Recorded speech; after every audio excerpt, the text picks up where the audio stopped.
Retro Hangover, supported via Patreon by listeners like you. We'd especially like to thank patrons Lyle McCarnes, Ashton Ruby, Randall Quiggle, Tony G, Studstill Smash the Milkman, Katie Quigg, Paul Ramallo, Raging Demon, JC, Megan Caruso, Mast Keaton, Andrew Liguori, Ozzy Garcia, The Retro Vixen, Adam from The Good, the Bad, and the Backlog, Thunderdome Gaming Society, Keith Gasper, Diskai Mara, GC Freak 898 the Saturnian, Dave Jackson, Eric Guess, and Rick Firestone. Your continued engagement and generous donations are deeply appreciated.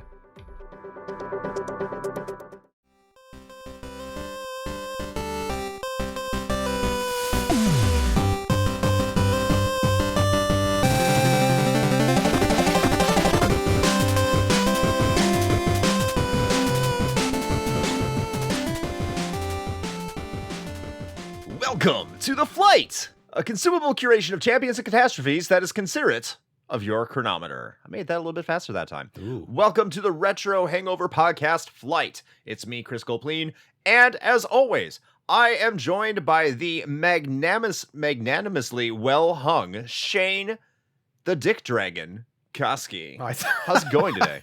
I thought you were gonna just leave the Dick Dragon off like entirely, and I was like, wow, that's just a compliment. All right, well, I'll go with that. I mean, it could be both. The Dick Dragon is a compliment. I guess that's true. I mean, that depends on who you talk to, because boy, my wife sure doesn't like it. But anyway. It's just maybe it spits fire, and that's a personal problem. We're getting that looked at, but I do what I can. that Also, what's hilarious is she's told me that, like, of the stuff that we put out lately, all she's been listening to is the flights because they're shorter. So, Hi, hon. Yeah, spitting hot fire we are today. That's what we're talking about. That's We're talking about it on the microphone. I spit hot fire. Spit hot fire.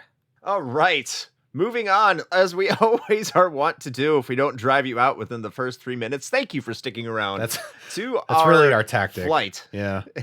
We tried to weed out the people who are not loyal. We are looking at you.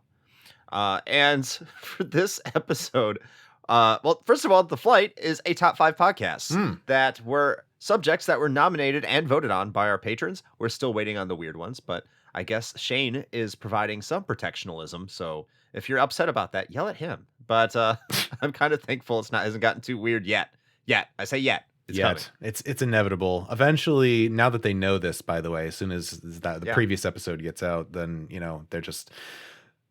I suspect that they're just going to suggest nothing but totally off-the-wall bullshit, so that eventually it's all I'll have to choose from. Yes. They will force my hand. I just want to say the answer is always Zangief. That is true, yeah. And if you don't know what that means, I don't blame you, because that is a completely too inside reference. I mean, Zangief could be one of the stankiest video game levels. I guess depends on how you look at it. Yeah, this is probably some big, sweaty, hairy armpits, and that chest hair is probably nice musky. And pheromone sweaty. Yeah, very musky, manly musky. In Russia, bear hold you. Oh, tenderly. Speaking of smelly, this episode is going to be about the top 5 smelliest video game levels. But before we get into that, once again, just to remind you, we have The King of Games 1992 coming out on December 1st. So be sure to be keeping an eye out for that, because that's right around the corner. And all patrons, every single patron has early access on that December 1st. It will be going to the public at large at some point. When that is, we're not quite sure yet. But if you are a patron, you will be getting them starting December 1st. So that's every level. Anyone can get it. Go ahead. Go listen to it. Enjoy it. It was a great time. A lot of different podcasts and content creators. We love them all. And a lot of our listeners are going to recognize them. So head on over there. Check it out. If you're not already a patron, if you want to listen to The King of Games, it's coming there. So linktr.ee/retro hangover to get to that link. All right. Well, I guess we should just go ahead and get these lists started, huh? I guess so. That's kind of the point of these things. Yeah, that's what I've been told. So I don't know, Chris. Why don't you go ahead and kick us off with your number 5 pick for stankiest video game level?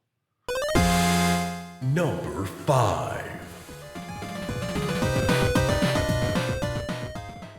All right, my number 5 pick, and I'm just going to preface these picks are probably terrible because I had a really time remembering what kind of potent, odious scenarios I've been put in video games, I'm probably overlooking a ton, and people are going to remind me when this episode comes out. Thank you, by the way, for doing that, because I'm sure it's going to happen.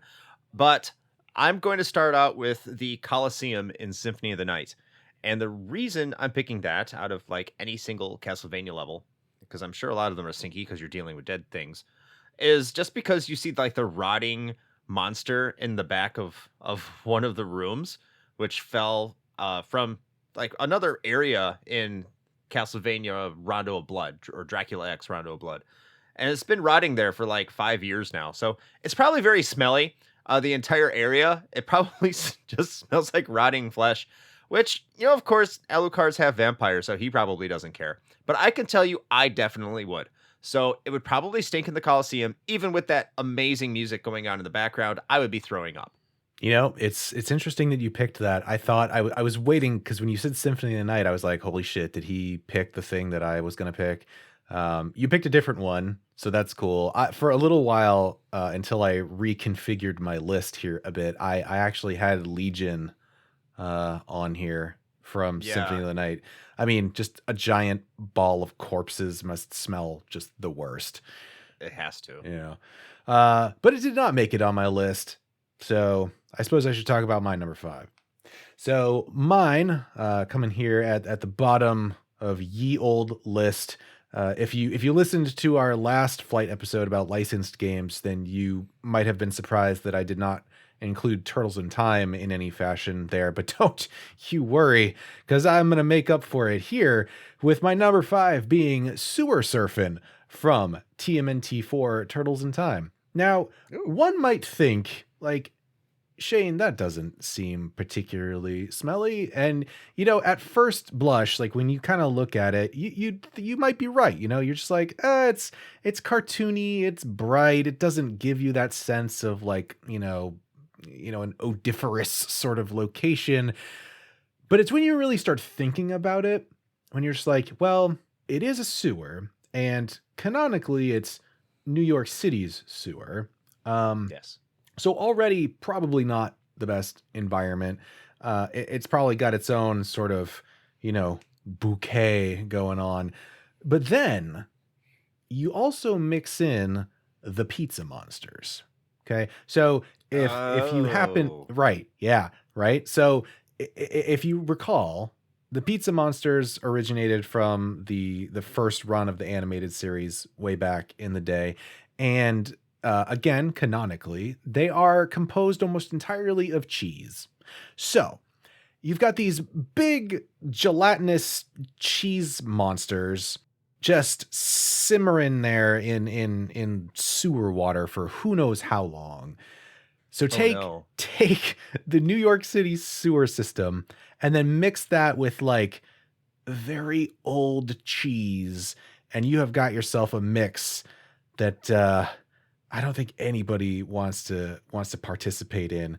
And I don't know what the olfactory capabilities of your average turtle are, but I would hope that they're not as sharp as some other animals, because I have to imagine that place is just revolting. So Sewer Surfin' starts my list off with sewer cheese. They never said what kind of cheese it could be. It could be love cheese. There's just coagulated love cheese. So they're actually giant sperm monsters. We didn't have to go there, but it's in a sewer. Let's just say mozzarella, Chris. Let's just say mozzarella. Let's just go with that.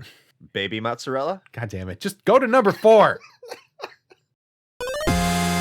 Number 4.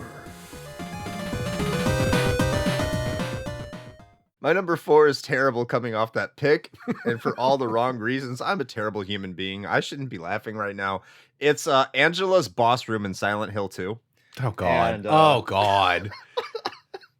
That almost was on my list, too, actually. I cannot imagine that room smelling bad. It has to be, the way it looks, it has to be some mixture of gas and sulfur and sex, which... there can't be anything good smelling about that room. It's a horrible room. with all the imagery. If you want to know more about that, of course, I reference you to our Silent Hill 2 episode. But yeah, I mean, everything in that room, just the simple fact it's disgusting in and of itself, just with the topic material. It cannot smell good on top of it. There can't be anything good. There's blood. All the I already said, like, oh, the overt symbolism that's going on there. I can't imagine going into there and also not throwing up and just being completely knocked out by the smell. So it's going to be Angela's Boss Room from Silent Hill 2. It's a good pick. I can only imagine that room probably just smells like musty ball sack. Yeah, on top of like everything else. Yeah. Yes, just a sweaty taint. So if you want to know what it's like, just go to the gym for 3 hours, take your hands, wipe underneath your balls, and do the entire SNL skit where they did under their armpits and just stick it right up your nostrils. Can't wait. All right, well, God, this episode is gross. All right, so my number 4 is going to be Blight Town from Dark Souls. A little less about the body stank quite so much, and a little bit more about just swamp stank. I mean, there's probably a little bit in there too, because you got to figure there is a sewer area in the original Dark Souls, and then Blight Town is even below that. So the sewer just dumps into Blight Town, if that gives you any idea. And so you have to think about heading down there. You already have this like fetid swamp area down at the very bottom, but then you also have this whole, scaffolding of old decaying wood, plus all of those creatures definitely don't know what a bath is, and just like all of those things mixed together. And then of course, if you really think about it, you've also got a pretty good amount of heat probably, because you've got the boss in there who just spews lava. So it's just cooking down there is what I'm saying. It's like a sauna full of just like liquid garbage. So yeah, that's why it's at my number 4. Blight Town, I mean, apart from it just actually stinking just as a level, because the level sucks. And for the longest time, the frame rate issues made it almost impossible to play. But fortunately, with newer takes on Dark Souls, they have fixed that. Yay. But I'm sure it probably actually smells too. So there you go. Yeah, when you said liquid garbage, I think that automatically makes it a qualifier for a smelly area. Maybe one day I will get to this experience that I hear so much about of the Souls of Dark. I know that's the day you're looking forward to. I am. Number 3. So my number 3, I'm just going to say the entire location for this one game, because I can't imagine anything in this game smelling good anywhere. I'm just going to say the West Mansion from Splatterhouse. Yeah. It's the first level, at least like when it was released, was really gross. You have all these monsters that they look like they're rotting, and you see them like just being pulled up and down with chains and spewing out their guts. And then you fall into a sewer with, again, sewer monsters. They're not, love cheese monsters, but they got to be some sort of disgusting amalgamation of what's ever going on in the sewers and just fighting you. And it's gross. Not to mention those leeches that kind of look like maggots you have to fight off at various locations. There's just all sorts of monsters that look like they don't smell good. And it goes back to just rotting corpses and dead bodies. And if you ever smelled like a dead animal, that smells horrendous. So there's a lot of those in the West Mansion. So I can't imagine it would be a pleasant smelling experience. But you know what? That's why you have a Jason mask. And I'm sure that blocks out all the odors that you could possibly smell there. So that's a word of advice. If you're ever in a smelly area, just put on a hockey mask. From experience, I can tell you that will do nothing, but go for it anyway. All right, so my number 3, it's changing the tune here a little bit. Well, actually, I guess towards more back towards my number 5 in a way, but just it's worse. It's worse.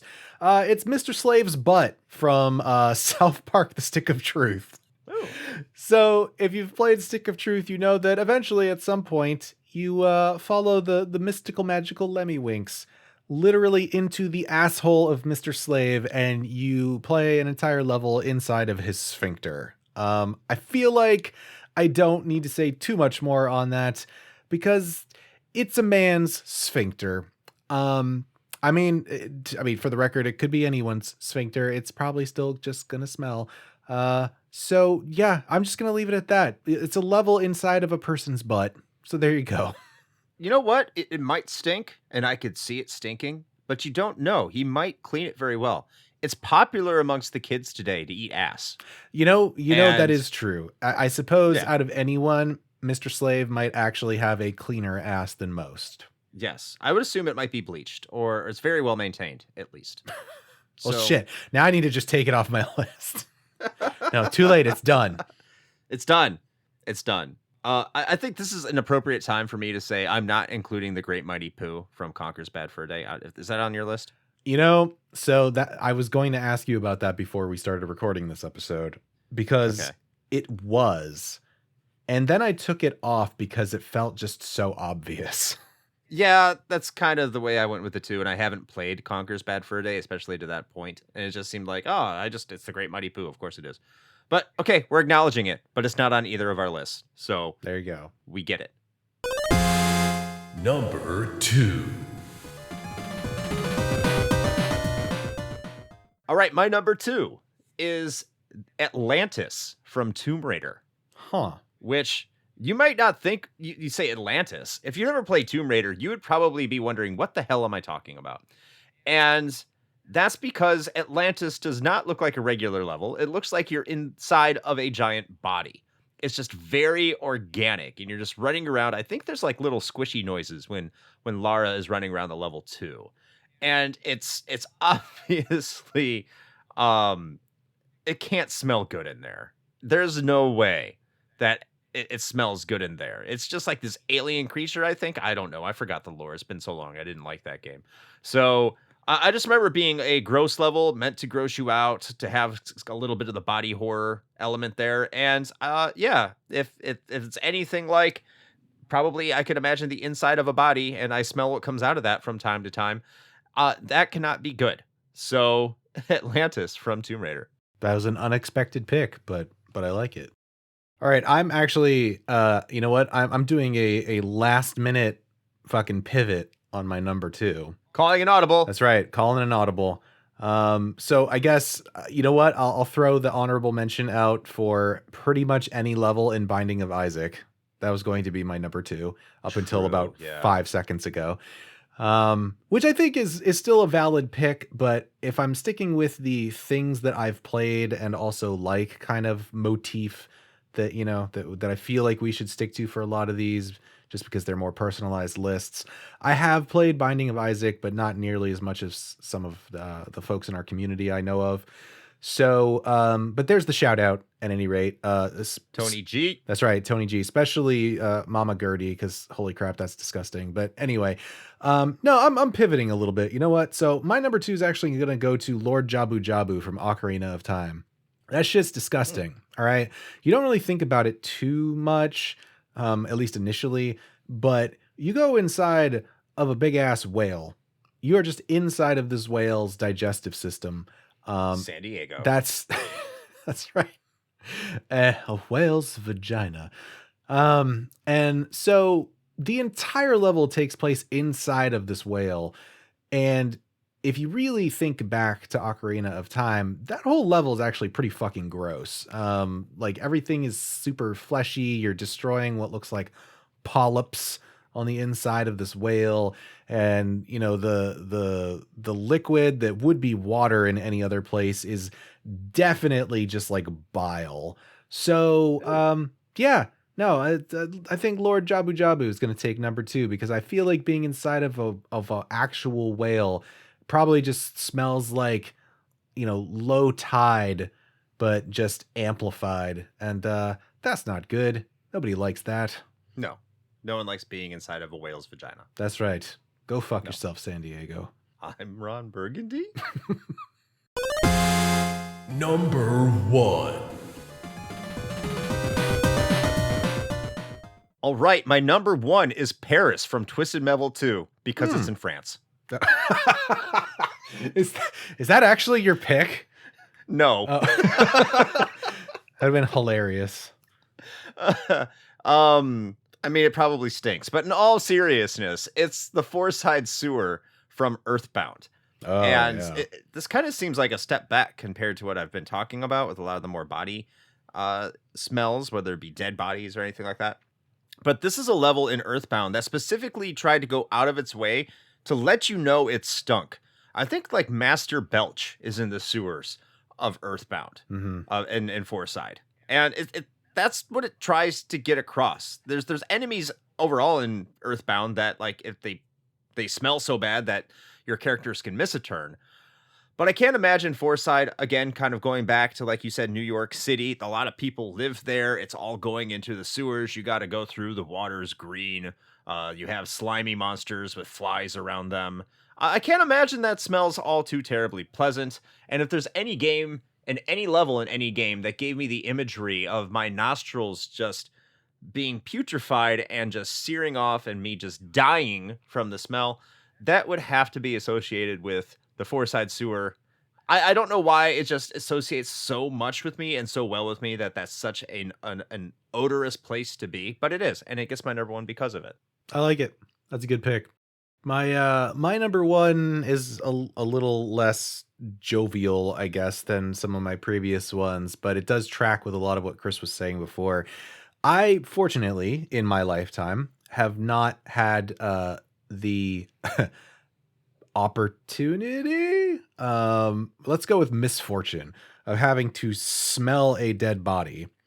But from everything I've ever read or heard from anyone who has, it is probably one of, if not the worst smell in the whole world. And so my number one goes to Toluca Prison in Silent Hill 2. Mm. There are now, truth be told, you could probably pick almost any of the like nightmare world areas in Silent Hill 2, and they probably don't smell fantastic. But I went with Toluca Prison specifically just because of what that environment entails. You have, the morgue area. There's just corpses everywhere, and you have to imagine you've got this smell. Like, think of any time you've been in a hospital. It's probably a little bit like that, where you've sort of got that faint sort of like antiseptic kind of smell, but then there's also like embalming fluid because it's a morgue, and then you've got the corpses that have been there for who knows how long. It's underground, so it's definitely not aired out very well at all. So it's just been festering in there for probably decades, if you're tracking with the lore of the game, right? And then it all sort of culminates in this just awful looking hole in the ground that is just covered in what can only be described as like biomaterial that James has just got to jump down into. He just does that, though. Yeah, he just does that. He just does that. And he's magically transported to this other area that doesn't look like the rest of what you've just seen. But you have to imagine that realistically, that's probably just a pit full of more corpses, which is always a fantastic time for everybody involved. And then, of course, you've got the bonus of, the nightmare world areas of Silent Hill 2, or just Silent Hill, the town in general, having a very industrial, rusted sort of aesthetic going on, which means that you've also got that acrid smell of just like oxidizing metal mixed in with all of that other bullshit that's going on. And you know what? I have to give James props for that, because I don't think I'd have a strong enough stomach to deal with all of that that's going on. So that is my number one. Well, James is completely out of his fucking mind, so Well, I think he has bigger issues than being brave. it's true. I mean, I'm just saying, he could have brought a clothespin along. It probably would have helped. A little bit. So I guess that concludes our picks for the smelliest video game levels. We hope you enjoyed them. What are your top 5 smelliest video game levels? You can tell us if you get into the Discord, which you can find at our link tree that I mentioned earlier. But in case you forgot, it's linktr.ee/retrohangover. Go ahead, click on the Discord link. We would love to see you there, among many other things that we do outside of our podcast. That includes stuff like Twitch at twitch.tv/retrohangover, where you can join us for our Sunday night streams at 9 p.m. Eastern Time US, and we play a game of some sort. Sometimes it's linked to what we talk about. Sometimes it isn't. But if you go there, we have great conversations, and we would love to see you there as well. So go ahead, head to our link tree, click on those links, and yeah, and conversate with us. We have a great community, and we are looking forward to welcoming you there. So yeah, come on. Love to see you. Come on. Just do it. Come on do the thing. down. And also, just to quickly reiterate what Chris said at the beginning, one more shill here, but do not forget King of Games 92. It's happening. That's right. Beginning in December. So if you're punctual, if you're timely with your podcasts, and you're not, listening to a backlog of our stuff or anything, that means you haven't missed out yet. So, head on over to that Patreon, and even for as little as $1 a month, you can get access to early access, I might add, to all of the fantastic King of Games 1992 tournament episodes, where we brought in a whole host of just, incredible podcasters that are part of our community, and they're all just really fantastic. And the discussions are engaging and hilarious and surprising and probably infuriating. So you should definitely check that out, because it was a good time recording it, and I think everyone's going to have a great time listening. So with all of that being said, until next time, play with your man, this taint smells joysticks.